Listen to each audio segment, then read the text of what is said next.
Inviting me.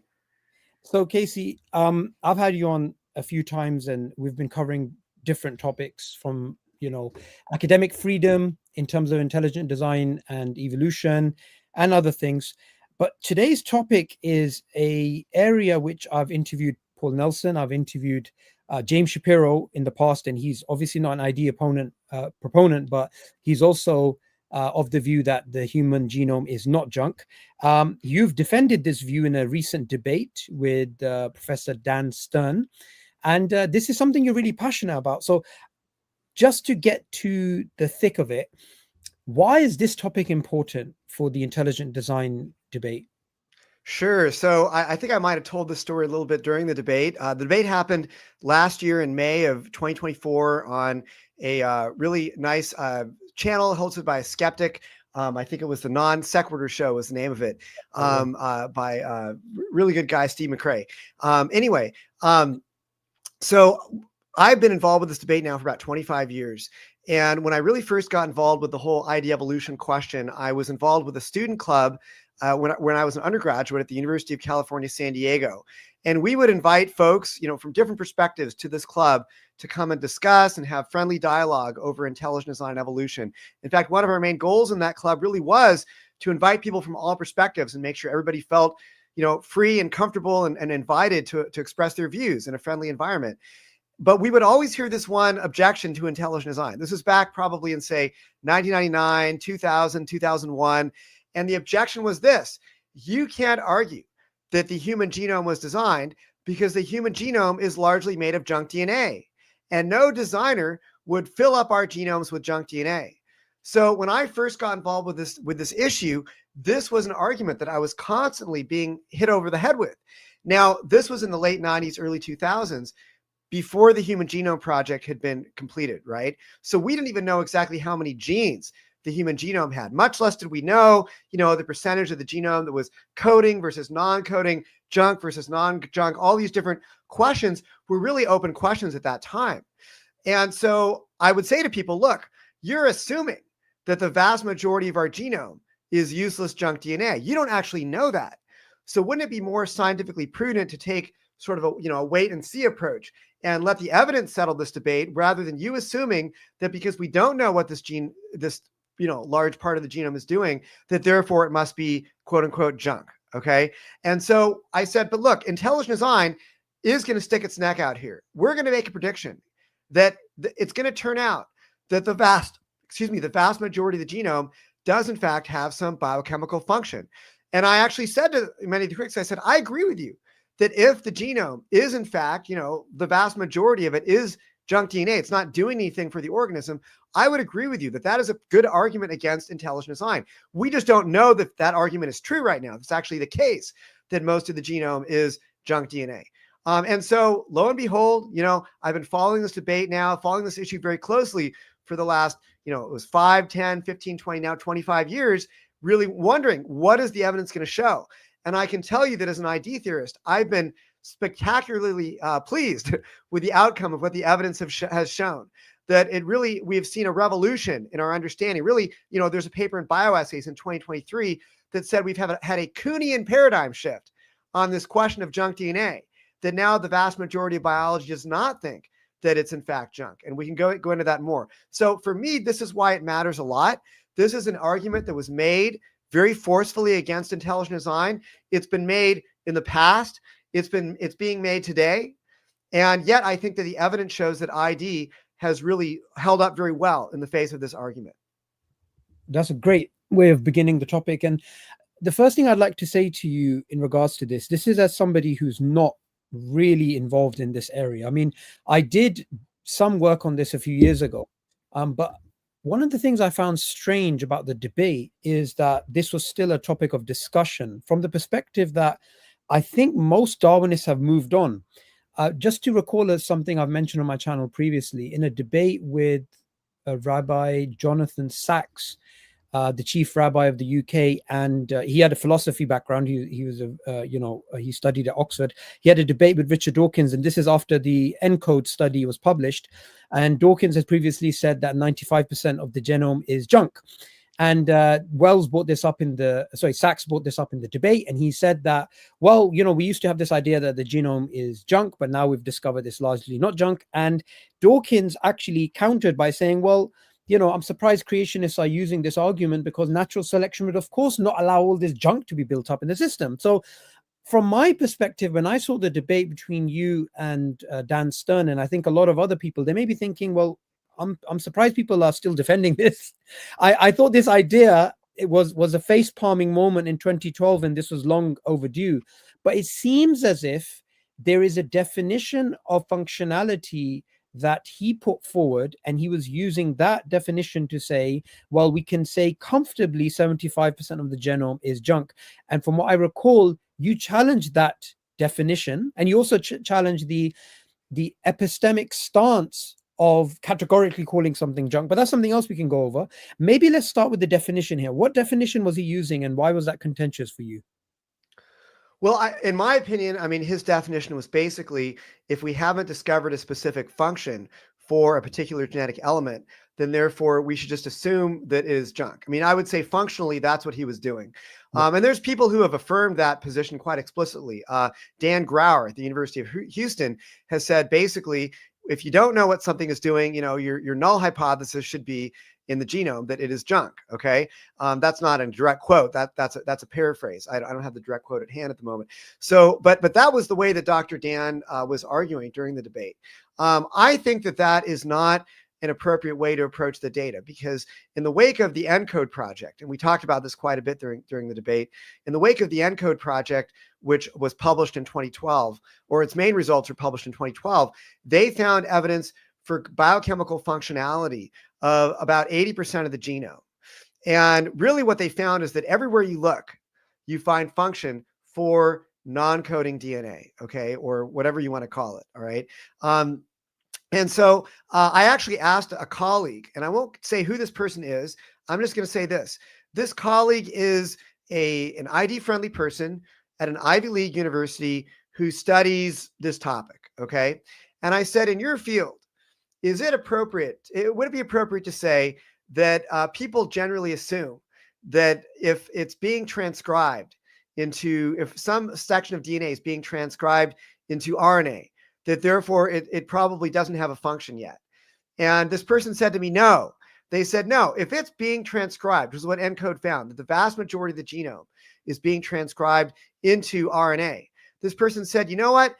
In our field, basically, if it's being transcribed into RNA, then we tend to assume there's probably doing that for a reason, because whenever they go and they hunt for that function, lo and behold, they're finding it. So I think that sort of our starting presumption, is it junk? Is it not junk? What are you going to do in the absence of knowledge? I think that it's not appropriate anymore to assume that if you don't know what it's doing, that therefore it's probably junk. Because I think that in the wake of ENCODE, there's just so much evidence for biochemical functionality throughout the genome that we should not be having our default assumption to be that it's just junk. Yeah, absolutely. Something else I want you to mention, and before I lay out my criticisms of Dan, I do want to say, of the ID opponents, he's probably the most polite. So I do want to say that before I go into where I thought he was wrong in the debate. One of the things that I thought was quite misleading was him trying to switch the debate from, is the human genome largely junk, to, can you show me that it's largely functional? So he said, look, you come up with a figure, we'll come close to that. So I didn't think that was very fair, because the very notion that was being debated on the Non Sequitur show was, is it largely junk? And obviously it's very hard to defend that position, because you have to essentially be Mr. Science Stopper and say, there's no reason for us to recognize that this is functional. Something else I wanted to mention was Shapiro's work came up during the debate. This is something I believe you referenced. So in regards to causality, his point and that of Barbara McClintock is that, causality is not from DNA to proteins, but we can actually have outside environmental stimuli that can rearrange the genome. Now, what that does is it's a Kuhnian paradigm shift to functionality and the role of genes, and obviously with the recent developments in the omnigenic theory in terms of how many genes work together, and all of these discussions that Nobel's been having about causality and multi-level functionality, there's no reason for anybody to basically try and simplify it down to, well, we can't find a function for this, because we're discovering processes that, as Shapiro and others have said, we could not have imagined decades ago. So why should we allow that raw data to be, painted with junk when they are complete new processes that we're discovering that the neo-Darwinists could not have, even imagined in their wildest dreams? Yeah, no, you make some great points, Sabor, and I do agree with you. The Dr. Dan was very polite during our debate. I really appreciated that. Some things happened since the debate that made me question my earlier conclusion that he was really polite. I don't need to get into that too much, but I will say that during the debate he was very polite, and I really appreciated that. As far as you're kind of getting at the question of what does it mean to be functional, right? Something may not be turned on right now, but that doesn't mean that it doesn't have a purpose or a use in the genome. Or maybe the purpose of something is to function like a rheostat, where it can be finely tuned, and it can incorporate mutations. It can be tweaked. It can be changed. You could mutate it even, and it could still be able to function, but functioning in different ways. So just because something can accumulate mutations doesn't mean it doesn't have a purpose. Then, of course, you're talking about Jim Shapiro's ideas of natural genetic engineering and the ability of the genome to, things to move around in the genome and possibly cause changes. Well, those might be pre-programmed abilities that the genome has. And so just because something isn't doing something at this exact moment doesn't mean it couldn't be pre-programmed to work that way in a different context, in a different time. So yeah, there's a lot of questions here. We're seeing the genome is far more complicated than we have in the past. And it's not just this, the idea is that it's been bloated up with debris as the result of millions of years of random evolutionary mutations. That really is what the junk DNA paradigm says. But we're no longer seeing the genome like that. We're seeing that the genome is highly functional. Things are highly coordinated, and there's even parts of the genome that might be, you might say, dormant right now. But that's intentional. That's the way it's supposed to be, and they could come alive to do things at other times in a species' history. Yeah. So here I just want to bring in an interesting perspective about causality. So Aristotle had the 4 causes. You have the material cause, the efficient cause, the form, and the final. And one of the things that Nobel has been arguing is that we should stop calling the genome a code of life, a book of life. And if we want to go down the line of defining it from Aristotle's causation template, then the genome is not an efficient cause. So we shouldn't always be looking for, so if this thing doesn't code for something, because Nobel's idea and that of Shapiro and others from the third wave of evolution, they're essentially saying that the genome is not a read-only file, it's a rewrite file, meaning it's a template. Now, if it's a template, that totally changes the paradigm. If we're going to, I felt in the whole debate, what Stern was not really recognizing was that we don't know what we don't know. Now, if there's been a paradigm shift in terms of, I believe you did reference natural genetic engineering during the debate, so he should have realized, it's not just about the coding, it's about how those transposons can be used, right? I felt that was entirely missing from the debate, because if I was your opponent in the debate, I would say, well, hold on there for a second. That's a very, very interesting perspective. At best, what we can say right now is we don't know. So I'd like to just concede that point. But I just felt, for some reason, he felt compelled to maintain we do know that this particular 75% or whatever he referenced, it is not functional. No, you're exactly right. He was really taking a very strong stand, saying that we affirmatively know that this particular genetic element is junk. And what it really came down to is he just couldn't imagine a function. Therefore, he would conclude that it was non-functional. I don't want to misconstrue what people are saying, but that was the nature of his argument. And he talked about certain line elements, that are basically, they're transposons. They can jump around the genome. And some of these line elements have degraded to the point where their jumping ability doesn't seem to be there anymore. And so in his view, that would mean that these could not be functional, right? By the way, I hope I'm getting this all right. You have watched the debate more recently than me, I think, Sabor. And so I'm going off memory right now. So if I'm off in a couple of details, please forgive me. I am going off memory right now. But so during the debate, I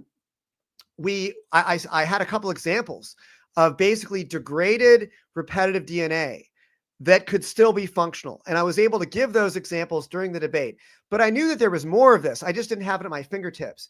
So after the debate, I conferred with a couple of colleagues, Dr. Richard Sternberg, Dr. Jonathan McClatchy, both good friends of mine, both major skeptics of junk DNA. I mean, Rick Sternberg was an early vanguard critic of junk DNA. He was writing papers in peer-reviewed scientific journals in the early 2000s, criticizing the idea of junk DNA. So he's really been also following this debate for a long time. And I asked them, look, Dr. Dan says that there's all of these transposable elements that are too degraded to be able to hop around the genome anymore. Therefore, they could not possibly have any function. And I said, can we just do a sort of a literature review, the three of us, and let's see what functions we can come up with, not just for any old line elements, not just for any old transposable elements, but for transposable elements that have been degraded, quote unquote, degraded, quote unquote, so that they can't perform their original jumping around function. And it turns out there are numerous functions for these degraded line elements that Dr. Dan said had to be junk. All right. So this is just a great example of you shouldn't assume that just because it's not doing what you think it should be doing, that therefore it should be junk. So I'll just give you a couple examples of some of these functions for quote unquote degraded line elements. They can be involved in methylation. They can be functioning as molecular rheostats. They can be involved in marking chromatin or as heterochromatin inducers. They can carry antisense promoters. They can function as enhancers in embryonic stem cells. They can be involved as cis-regulatory determinants in embryogenesis. They can be involved with cis-regulatory sequences throughout development or throughout an organism's life cycle. They can be involved in RNA processing, demethylation, turning off T cells, forming the nuclear matrix scaffolding. So there's just so much that these things can be doing. I'm just going through a long list that we have here. So again, this just makes the point that you never want to assume that because you don't know what something is doing or because it's not doing what you think it should be doing, that therefore it is junk.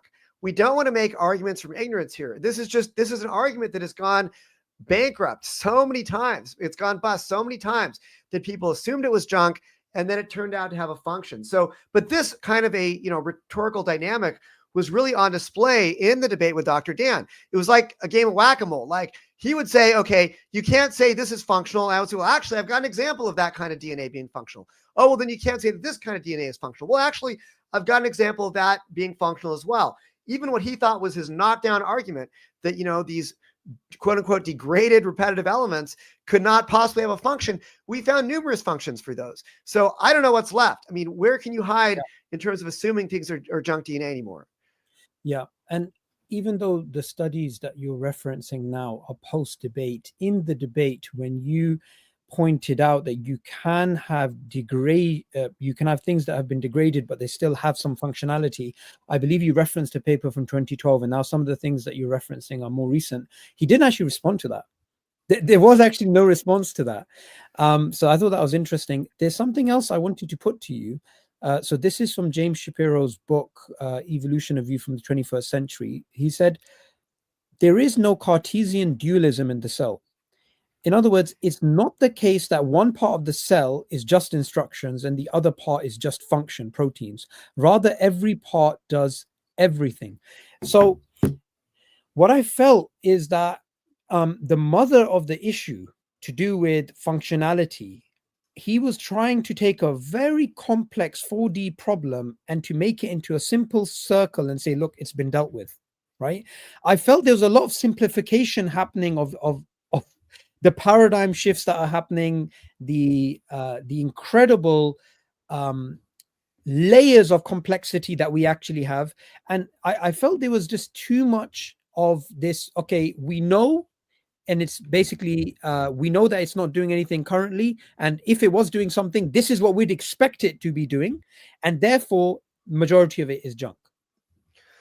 I think you're right about that. I love that you brought up Dennis Noble's view, which is, sort of like the genome is almost like an instrument, and it can be played in many different ways. It's not necessarily the efficient cause that as you said, but yet it can be used in so many different ways. And so to say that any particular part of the genome isn't necessary is really to misunderstand how the genome works. I had the opportunity to actually do a private friendly dialogue with Dennis Noble at the end of last year. And in reading up and watching many of his lectures and reading many of his books and materials, I'm just so impressed because he keeps such an open mind, not just allowing the Darwinian consensus to dictate what he believes. He's really committed to following the evidence where it leads. And what the evidence is showing is we're finding function all over the genome.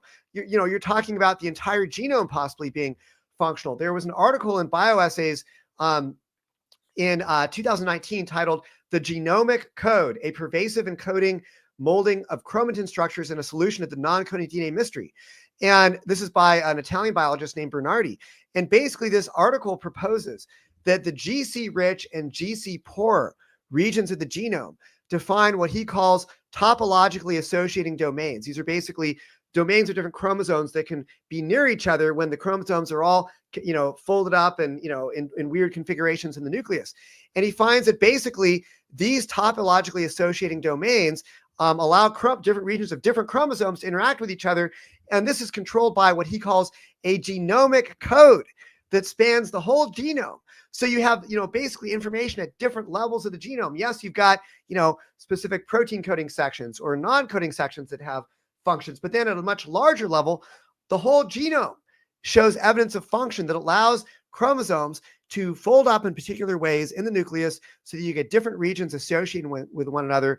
And that allows, other degrees of regulation and functionality within the genome. So there's so much going on in the genome that to say that, we know that a particular aspect is junk, I think really is dramatically premature. Yeah, absolutely. I just want you to clarify something for the viewers in regards to when Stern was speaking about unconstrained sequences and the way that he actually defined that and how that led him to the conclusion that he was trying to push.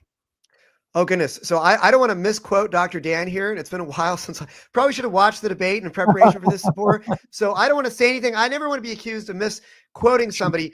But I think I know where you're going with this. Could you describe what he said? And I can tell you the way I would respond to that, because you may have watched it more.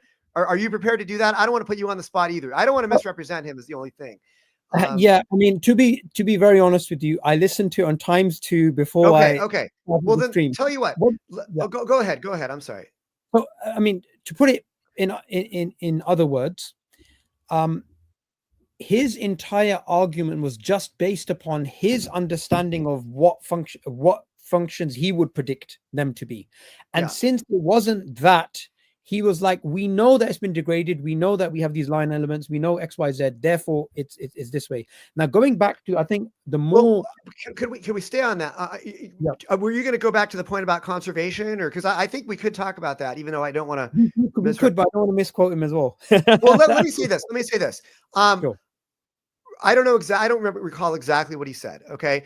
However, a lot of folks have argued, and he might have argued something along these lines. I seem to recall it. I think he did, but don't take 100% on this, that, we look at, say, comparing DNA among different mammals that is conserved. Conserved means basically that it's similar. Okay. And this goes beyond just the protein coding DNA. There was an article that came out in PLOS One a number of years ago that said somewhere around 8% of our DNA is conserved across different mammal species. Obviously, if only, say 1 to 2% encodes proteins, then that means that more than just the protein coding DNA is in fact conserved. And the fact that it is conserved, they would argue, is evidence that it's functional, because if it was not conserved, if it was not functional, then it would be able to accumulate neutral mutations, and then that would cause it to no longer be conserved. It would no longer be similar across those different species. Okay. So this argument has been made by a lot of folks, and they will say, look, this suggests that only 8% of our genome can possibly be functional, because that's the only percent. That's the percent that is similar across different mammalian species. And therefore, if it was not, that's the only percent that can be functional, because if it was not functional, it would be accumulating mutations, wouldn't be conserved anymore. Okay, fine. The problem with that argument is that it assumes that selection mutation is responsible for what generated our genomes in the first place. Yeah. Okay. Yeah. So Yeah. if our genomes did not arise simply by mutation and selection, then you could have different DNA that's different, not because it was accumulating random mutation, but because it was designed to be that way. Okay. It might be designed to be functional and it was designed differently. In fact, the whole point of this is that it might be the differences between our genomes that encodes the differences between species, right? You have to have some differences there somewhere. So maybe the differences between species, this different DNA that is not conserved, quote unquote, is very important, functionally speaking, for making species different. So this whole argument assumes that it's just random mutation, natural selection that created our genes in the first place. We have a new long story short video that addresses this argument, actually, and we put some time into it. I don't know if we got it exactly right, but we did our best to try to lay this argument out and show, look, you can't argue that only the conserved DNA is functional if you're willing to question Darwinism to begin with. It's basically a circular argument. Yeah, it's begging the question. And something I did want to mention, literally when you were speaking, I lost track of that point I was going to make, which was going to be my next question. What's the last thing you said just before this? There's something that you said, and I was just going to key off that point. Oh, goodness. Yeah, it was such I don't remember. I'm so sorry. It was such an important point. It literally escaped me. But let me try again anyway. So, when it comes down to making an argument from this, oh yes, so we have 8% that's been conserved, right? We have 8% that's been definitely been conserved. Now that conservation is we are assuming that, okay, so that codes for something, that there's some sort of code within that genome. Now we know for sure, and this is something that has been demonstrated, that the conditional logic of life, those are the words of Dennis Noble, is actually in the cell membranes. And that conditional logic of life, as you alluded to earlier, that, in the words of Barbara McClintock, when she won the Nobel Prize, her words were that the genome is a highly sensitive organ of the cell. Right. So if we have this conditional logic in the membrane, and that is something which for which there is no coding in the genome for those lipids that make up those membranes, then surely there must be some, and this is purely inferential, there must be some functionality that is linked to the membrane, linking that to aspects of the genome which surely can't be functional. So I say surely can't be coding only. They must be playing other roles. And I wanted to bring in here, in the debate between Richard Dawkins and Dennis Noble, one of the arguments that Noble made, which he complains that Dawkins did not respond to, is in the 2001 Nature paper. There was evidence that over billions of years, there was domain swapping happening. And the majority of the change in the genome in different species was not due to the accumulation of random mutations, was actually this type of genome reorganization, which adds just another layer into this, that it's not the way that they think. Because like you mentioned, everything is based upon them already assuming it's random mutations plus selection, which led to the genome. And from that, they make arguments. Yeah, and you're right. There's so many assumptions that go into these arguments. I would take issue with one little thing you said. I think you'll probably agree with me after I say this. I wouldn't say that there's only conditional logic in the cell membrane. I think there's conditional logic all throughout the cell. Think of the way that operons work that are turning genes on and off. The lac operon is kind of this classic example where you have this repressor that is bound to the chromosome in bacteria. And when lactose is present, then you get a signal that is sent that causes this repressor to release from the genome.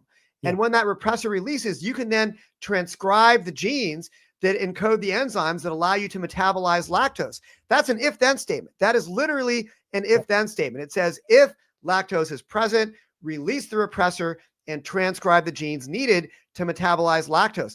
And this is just one of gazillions of examples of this kind of thing. I mean, conditional logic, if-then statements, and it gets very complicated. It won't just be like if A, then B. It could be if A and B, then C, or if A and B, but not C, then D. You can have so many complicated logical structures of conditional logic going on in the cell to control the way things work. And what's amazing about this is that the same logical structures of these, say, gene regulatory systems, they're reused over and over and over again. So number one, it's amazing just that we have, basically computer programming like conditional logic going on in the cell. Okay, that's amazing in and of itself. That points to design. But then to have these same logical structures, these same logical pathways reused in different contexts over and over and over again in the same organism or between different species, what that tells me is either you've got crazy convergent evolution going on all over the place of basically conditional logic, control logic being convergently evolved over and over and over again throughout life everywhere, or you've got design, okay, reusing logical structures to control the way organisms operate. And this is where, Dennis Noble and I, when we had this friendly dialogue, I totally agreed with him that there is evidence of purpose in life, okay? Totally agree with him that this is purposeful behavior. You have conditional logic. If A, then B. If A, but not C, and E, then F. We see this all over going on constantly in life. There is purpose, there is control, there is logic, there is function. Okay. I think the only place where he and I would disagree is if you could ultimately get this through just, essentially blind and unguided mechanisms can produce this purpose. I would say that you need a purposeful design to get this kind of purposeful behavior.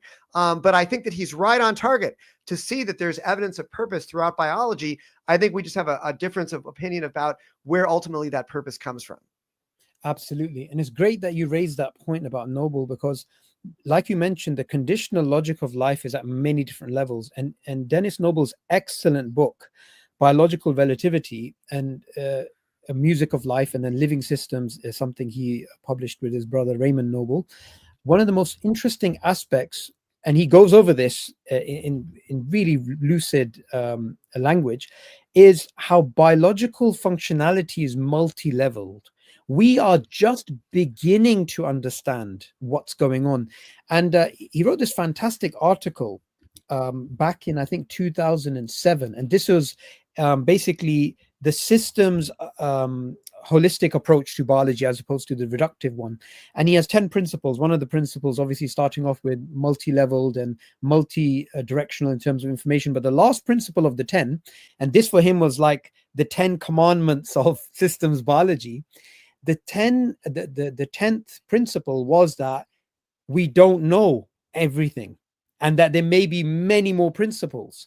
So one of the great ways that you can end the discussion, like he did with the discussion with Dawkins, was it's an open field. Let's not be categorical. Let's not be black and white. Let's not be dogmatic. Because we have to remember something. You mentioned your private sort of discussion with Noble. Noble is a critic of intelligent design. Oh, absolutely. Noble is Absolutely. Yeah. And yet he has the academic confidence to say, I don't believe in intelligent design. I don't believe in neo-Darwinism. I believe in the third way. Yet he understands where we're coming from. This is why, this is one of the things I put to Scott Turner, another third way proponent, is that, in a way, the third way is like a better argument against intelligent design than neo-Darwinism, because at least the third way is willing to have a dialogue on the data that neo-Darwinists say doesn't even exist. So absolutely. One of the things I appreciate so much about some of the third way folks is they are really, really willing to have dialogues and really, really pro, conversation, following the evidence where it leads. They're really decent people. Like I'm actually a huge fan of folks like James Shapiro, Dennis Noble. Yeah, they certainly don't support intelligent design. I would never claim that they do, but I really find them to be very wonderful people to have conversations with. Jim Shapiro had an article that he published last year in this National Association of Scholars journal, where he said, quote, "The ID argument has a valid point with regards to the explanatory limits of neo-Darwinism." Okay. He then goes on to critique ID. Basically, he doesn't agree with ID, and that's fine. I don't have a problem with him if that's what he wants to do. But he's willing to actually stick his neck out and say, ID doesn't get everything wrong. ID actually is right in its criticisms of neo-Darwinism. And so I appreciate, that he probably took some hits for saying something like that. And I appreciate his courage to say that.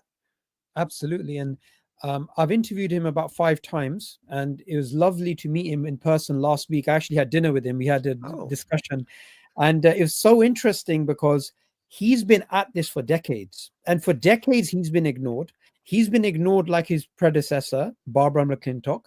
And one of the things which I highlighted in a podcast with him, and he's complaining about this, is his book Evolution: A View from the 21st Century, which has been, even promoted by Carl Wohl's, the one who discovered archaea, the third domain of life. It went out of print. And I asked him about this, and he said, I myself was confused about why it went out of print when even the electronic version was taken offline. So I said, why do you think this happened? And I can say this because I have the recording and I've published it online. He said there was a concerted effort to downplay my work. And I mean, we've been speaking about, and a big topic nowadays, even in politics, is freedom of speech, right?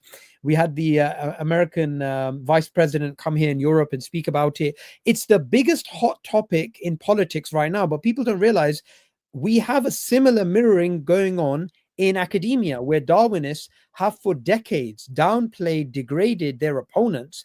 And opponents who are not just intelligent design proponents, but just people like Nagel, people like Shapiro, people like Noble, people who don't have a religious bone in their body, but they simply are questioning dogma, right? I love the statement of Masatashi Nai when he says that, Darwin is a god in biology, and we have to basically challenge that god. We can't simply just accept things as rote learning. We have to have the ability to criticize and understand these particular things. So going back to junk DNA. well, can I speak to that really quick? I think it's really funny that you're saying this, Sabor. I want to read to you an exact quote from an article I just submitted to an ID-friendly magazine a couple days ago, actually. Right, I said, in my experience, third-way evolutionists can be very decent people because they have often faced mistreatment and censorship at the hands of neo-Darwinists. They tend to be far more open to dialogue, pro-free speech, and candid about weaknesses in evolutionary models. So there you have it right there. Yeah, I just wrote that a couple days ago. I think they have experienced exactly what you're talking about, this kinds of censorship. So they're really sensitive to the importance of allowing free speech, allowing freedom of inquiry on these issues. And because they've really seen what happens when they were disallowed to have that.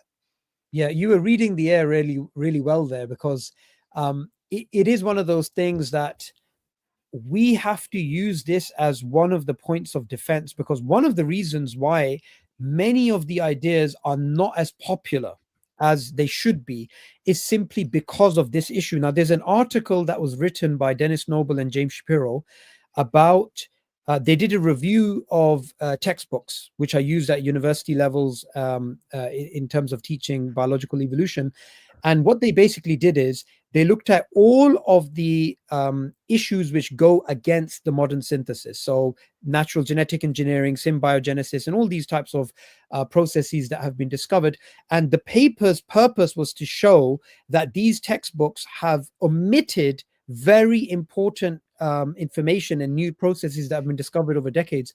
And what's so interesting about this is that it's not just a case where they have omitted these things. They have made categorical statements. So one of the books that Noble was speaking about, one of the statements that it was making was a statement in regards to the philosophy of biology, denying agency or purpose in biology categorically. Now, on my channel, if anyone's interested, you can go back just a few weeks where I interviewed James Shapiro on this particular paper. And so you can see the paper, you can see everything. It's all open access. What's so interesting is that there was not a single shred of evidence for that philosophical point that there is no agency or purpose in biology. It was simply argued by assertion. And this was in an Oxford University publication, nonetheless. Like, we're talking right at the top of academia. We are having this type of narrative. And in many ways, the third way guys, they are a fraction of the biological community. And this is something I'm ready to admit. And I think we all are, that we're not talking about this is 50-50. But in terms of argumentation, in terms of evidence, in terms of the lines of inquiry that they are pursuing, they don't have an undercutting defeater so far. They have made a dent, and that dent is simply being painted over. No, you're right. I mean, getting back to, exactly what you're saying, that neo-Darwinists and sort of the consensus view, they want to put up sort of this facade that there's no problems in their model. All right. There's nothing else to see. And so there's this great quote from an article that was in Nature back in 2014. You probably remember this. There was a pair of dueling articles, one saying that neo-Darwinism is just fine. It doesn't need to have any changes or modifications. And the other was written by a bunch of third way people. I think that Kevin Leland was on the paper and a number of other third way folks. I think Ava Blanca might have been on it. And here's what they said. They said, the mere mention of the extended evolutionary synthesis often evokes an emotional, even hostile reaction among evolutionary biologists. Too often, vital discussions descend into acrimony with accusations of muddle or misrepresentation. And then they said this. They said, perhaps haunted by the specter of intelligent design, evolutionary biologists wish to show a united front to those hostile to science. Okay. So exactly what you're saying. They're like afraid to acknowledge the existence of purpose in biology because they're afraid of intelligent design coming in. And that's really what they don't want. I think that if intelligent design didn't exist, there would be they'd be more open to this, but they're afraid of, real purpose in biology. So they were afraid to allow, because of that, they don't want to allow any purpose whatsoever. And this is just not seeing the evidence. I mean, of course there's purpose in biology. It's everywhere. If you don't have purpose in biology, you can't do biology. You can't study it. So, I think that their neo-Darwinian view, this reductionist view, is just leading them to really absurd places and their unwillingness to think things through. Yeah. Absolutely. Absolutely. Going back to the debate, was there any other points that you felt were loose ends that maybe we can go over? I don't know if it's a loose end, but I think it's a key point that needs to be emphasized. So when this debate first started, the way the debate actually got off the ground was Discovery Institute last year in March. We released one of our long story short videos on junk DNA. Dr. Dan then responded to that video. He actually invented a quote from the video, which didn't exist. And so I wrote a response to him saying, no, the video doesn't say what you're saying it says. Okay. And then he wrote, so then we got into this conversation and we decided to do a debate. Okay. And so one of the points that came up is, okay, well, ENCODE, we're relying very heavily on ENCODE, finding that over 80% of the genome shows evidence of biochemical activity being transcribed into RNA. And Dr. Dan's response was, well, but a lot of those transcripts are really very low copy number transcripts. Okay. And so many of those transcripts really, it's such a low copy number that there's no way you could say that this is actually functional. And so my response was, no, you can have low copy number transcripts and yet still having it functional. Okay. And I'm trying to find this quote right now. Give me just a second here. I'm pulling this up. So what I found basically is that you can have very, very low copy number transcripts and it can still be functional. And so sorry, give me just a moment here. Sure. I'm pulling this up.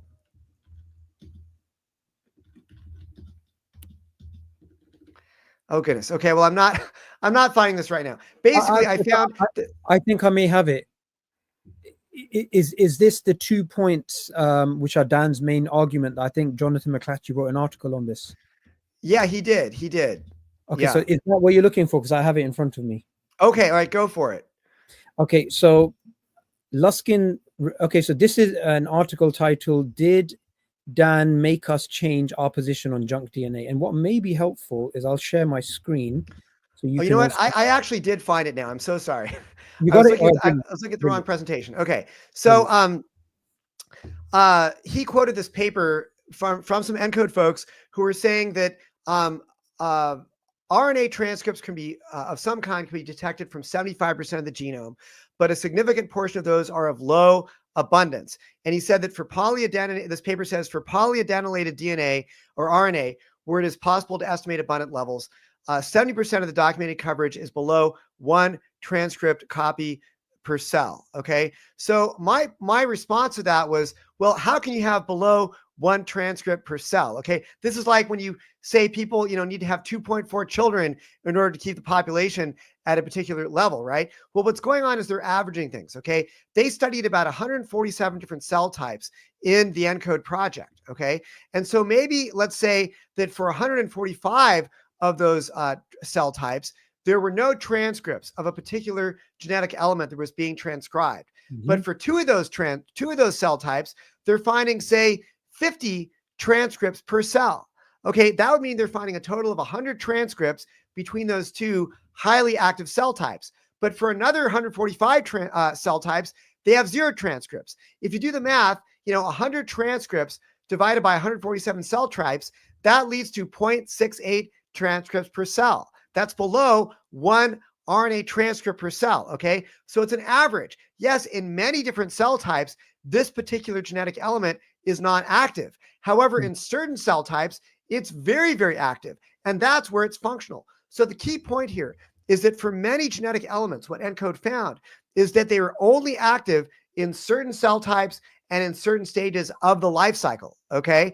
And so the problem is, for Dr. Dan's argument, is that just because they're not active in most cell types doesn't mean they don't have a very important function where they become highly active in certain cell types. And so I found a number of different papers that found that not only can you have low copy numbers being active, but it's really, you could have even, in a particular cell, there might only be a couple of copy of copies of a particular RNA transcript, and yet it's still highly functional. And this is particularly true for non-coding RNAs and also Hox gene, regulatory RNAs or regulatory proteins that can be transcribed and translated at very, very low copy numbers in cells and yet be very, very functional, okay? And so having low copy number does not preclude functionality. In fact, we're aware of examples where low copy number is in fact very important. You don't want to have too many copies because they're part of a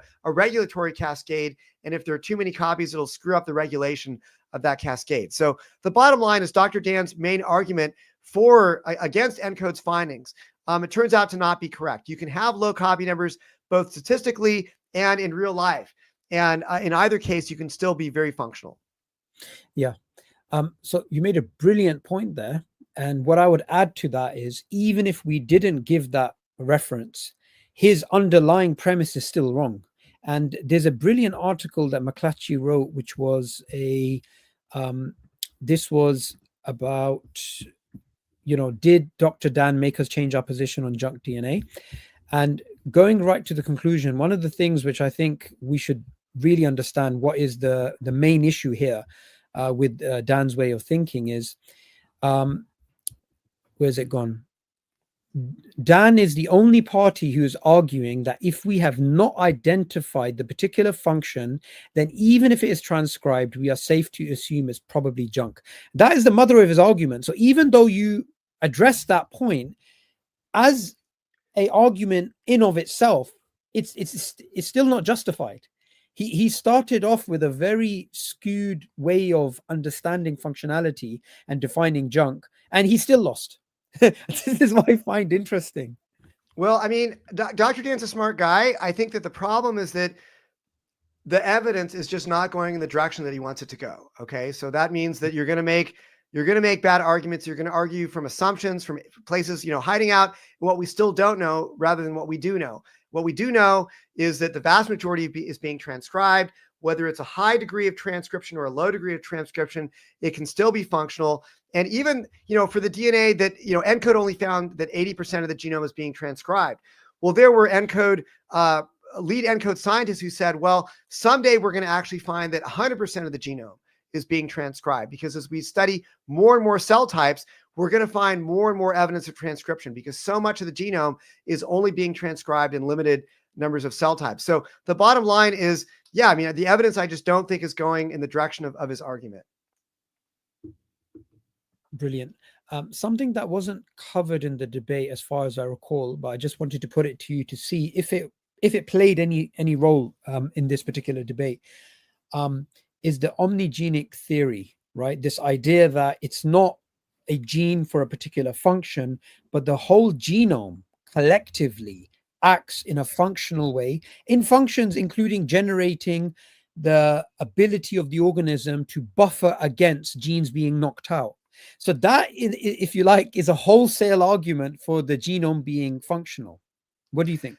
No, I think you're right. I think that functionality can come in many different forms. You think about, let's say you're on a battleship, okay, and you've got this huge steel side of this giant ship, okay. Well, you could have a little fighter jet coming through and punching some holes in that battleship and it's still going to float, right? That's kind of the idea of the genome. Yes, every aspect of it is functional, but you can do without certain parts of it in certain contexts, and you can still have function because everything is working together in order to allow the genome to function the way it is. It's very robust. It's not functional in the sense that you can't knock anything out and have it still work. It's functional in the sense that everything is contributing in some way, and yet you can still lose parts of it, and it's still going to work in a robust sense. I don't know if my analogy made sense, Yeah. but yeah. I mean, the way that Noble describes the way that these genes interact with each other, he gives the example of, in a church, you'll get this organ with thousands of pipes, and the combinations that you could actually make are far greater than what you'd initially assume looking at the number, right?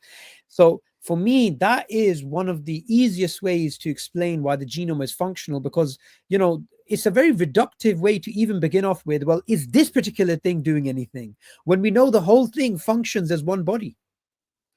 Yeah, the music of life is a great analogy for the genome. I love his music, organ, instrument analogy, because you can play the genome in different ways, get different results. And this allows organisms to respond to stress in different ways. Different environmental conditions might lead you to turn certain genes on, certain genes off, different stages of the life cycle. You need different parts of the genome to do different things. So yeah, and I think this is very consistent with what we see in the data, especially with epigenetics. We're realizing Yes. that epigenetic control is so important, that an organism can receive cues from the environment, turn genes on and off depending upon what it needs. This was basically, the lac operon example that we were talking about earlier. You can turn on and off the genes for metabolizing lactose in a bacterium. Same is going on in eukaryotes, higher organisms like us. We can receive cues from the environment, turn genes on and off, use the genome in different ways. It's highly interactive, and it's not just a static thing. And that's really, I think, where biology is going in the 21st century. Brilliant. So on that note, we'll end. I believe you have another interview or something going on in I about do. 10 minutes. I'm so sorry. We're going to have to put a hard stop. We would have got more of Mr. Luskin. I just got the time wrong. And also I'm sick. So I did this to the best of my ability I can while I'm under the flu. So, you could have fooled me, Sabor. You look really good, and it's great. Always great to see you. I always appreciate all the knowledge you have on this issue. Thank you. Well, I've been inspired by you guys for decades. Well, 2 decades now. I've been following the ID stuff. So, it's really lovely speaking to you folk. Is there any last message you'd like to give? Anything you're working on, you're writing, or you'd like to push to the viewers before we end? Yeah, well, I'm working on a lot of papers right now, and actually a book as well that's looking at what is the theory of intelligent design.